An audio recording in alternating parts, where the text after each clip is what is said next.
Mummy mummy మనం పరుపు తీసుకుందాం అనుకున్నాం కదా పిన్ని వాళ్ళ పరుపు చూడ ఒకసారి బాగుంది. అవునా అనే పరుపు తీసుకురా, ఎప్పుడు తీసుకురా మీరు? మొన్న యశ్గాడు ఒక దగ్గర తీసుకుపోయి తీసుకున్నాడే, బాగుంది పరుపు, అడుగుతావు. యశో ఏంటి మమ్మీ పిలిచిరు?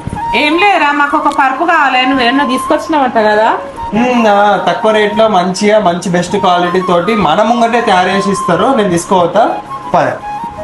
హాయ్ ఫ్రెండ్స్, మేమైతే స్లీప్ ల్యాండ్ మార్క్ మ్యాట్రెస్ కి అయితే వచ్చేసినాము. దీంట్లో క్వాలిటీ అయితే చెప్పక్కర్లేదు. నేను సెకండ్ టైం వచ్చిన పెద్ద మంది తీసుకొని, వాళ్ళకి కూడా మ్యాట్రెస్ కావాలంటే ఇక్కడ క్వాలిటీ చూడండి చాలా బెస్ట్ ఉంటది. అండ్ ఇక్కడ 2 పిల్లోస్ ఒక బ్రెడ్ ప్రొటెక్టర్ ఇస్తారు. మన ఛానల్ చూపిస్తే ఇంకొకటి పిల్లో ఫ్రీ ఇస్తున్నారు. వీళ్ళ దగ్గర లాటెక్స్ మ్యాట్రెస్ అయితే చాలా ప్రీమియం క్వాలిటీ తోటి ఉంటుంది. నేను గుడ్డు పెట్టి దాని మీద కూర్చొని ఎంత ఒత్తినా కూడా గుడ్డు కూడా వలగలేదు. అంత ప్రొటెక్షన్ ఉంటది, అంత స్మూత్ అండ్ కంఫర్ట్ ఉంటది. అండ్ వీళ్ళ దగ్గరకు వచ్చి మీరు ఇక్కడ ఉండి మ్యాట్రెస్ చేపించుకొని మరీ ఇంటికి తీసుకొని వెళ్ళొచ్చు. వీళ్ళకి 2 బ్రాంచ్లు ఉన్నాయి, ఒకటి మేడిపల్లి, ఇంకొకటి కాచిగూడ. వీళ్ళ దగ్గర బజాజ్ ఈఎంఐ ఆప్షన్ కూడా ఉంది అండ్ 10 years వారంటీ కూడా ఇస్తున్నారు. ఇంత బెస్ట్ హైదరాబాద్ లో ఏ మ్యాట్రెస్ వాళ్ళు ఇవ్వరు. నేను మళ్ళీ చెప్తున్నా, మీద నంబర్ కి కాంటాక్ట్ అయ్యి మోర్ డీటెయిల్స్ తెలుసుకోండి. బై బై, ఉంటాం అలా.